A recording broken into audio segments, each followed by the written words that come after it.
નવસારી મહાનગરપાલિકા દ્વારા નવસારીના દશેરા ટેકરી ખાતે આવેલા બિરસા મુંડા માર્ગના વિસ્તારના અનેક લોકોને ટીપી સ્કીમના રોડ પર કરવામાં આવેલું દબાણ ખુલ્લું કરવાની નોટિસ આપતા અસરગ્રસ્ત લોકોમાં ફફડાટ ફેલાઈ જવા પામ્યો છે।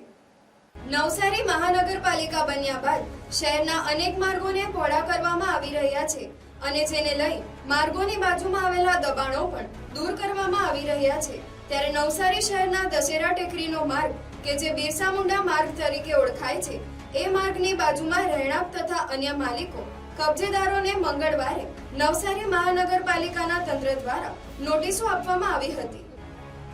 આ નોટિસમાં શહેરની ટીપી સ્કીમ 2 નો માર્ગ 15 મીટર પહોળો કરવામાં આવશે તેવું જણાવવામાં આવ્યું છે। ત્યારે આ 15 મીટરના રોડમાં અનેક લોકો દ્વારા દબાણ કરવામાં આવ્યું હોવાનું જણાવી તમામ દબાણકર્તાઓને 15 દિવસમાં દબાણ દૂર કરવા માટેની તાકીદ કરવામાં આવી છે અને જો તેમ નહીં કરાય તો મહાનગરપાલિકાના તંત્ર દ્વારા તમામ દબાણ દૂર કરવામાં આવશે એમ પણ જણાવવામાં આવ્યું હતું।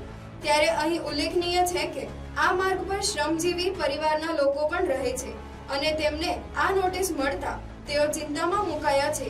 કેટલાકના શેડ તો કેટલાકના ઘરના થોડા ભાગનું પણ ડિમોલેશન થાય એવું જાણવા મળ્યું છે।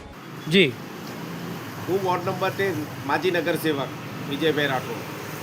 ગઈકાલે જે મહાનગરપાલિકા દ્વારા જે ટાઉન પ્લાનિંગને જે 50 ફૂટનો રોડ છે અને 15 મીટર જેવો હોય એ બાબતે અમારા સરસ્વતી મંદિરથી લઈને ગણેશ ચોક સુધીના રહેવાસીઓને નોટિસ આપવામાં આવી છે। એ બાબતે મારા સ્થાનિકોએ મારી પાસે આવ્યા અને ચર્ચા કરવા લાગ્યા કે ભાઈ આ આવું નહીં થવું જોઈએ એમને। એ બાબતે મારે કમિશનરશ્રીને નમ્ર વિનંતી કરવાની છે કે જ્યારે આપણો કાળો પુલ બનતો હતો ત્યારે સંપૂર્ણ વાહન વ્યવહાર આ બિરસા મુંડા માર્ગથી જતો હતો અને સરળતાથી જતો હતો। એટલે હાલમાં હવે કાળો પુલ ચાલુ થઈ ગયો છે। હવે આ રોડ પર એક પણ જાતની ટ્રાફિક નથી ને એકદમ સામાન્ય રીતે વાહનોનું અવર જવર થઈ શકે છે ને અહીંયા બધા જે કોઈ લોકો રહેતા છે એ બધા સામાન્ય વર્ગના છે કે જે શેર લાવીને શેર થાય।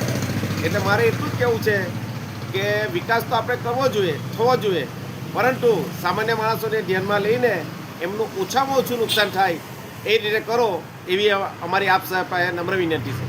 અહીં એ પણ ઉલ્લેખનીય છે કે થોડા સમય અગાઉ મનપાએ ટીપી સ્કીમ 2 અંતર્ગત અલીફનગર રોડના લોકોને પણ નોટિસ આપી હતી।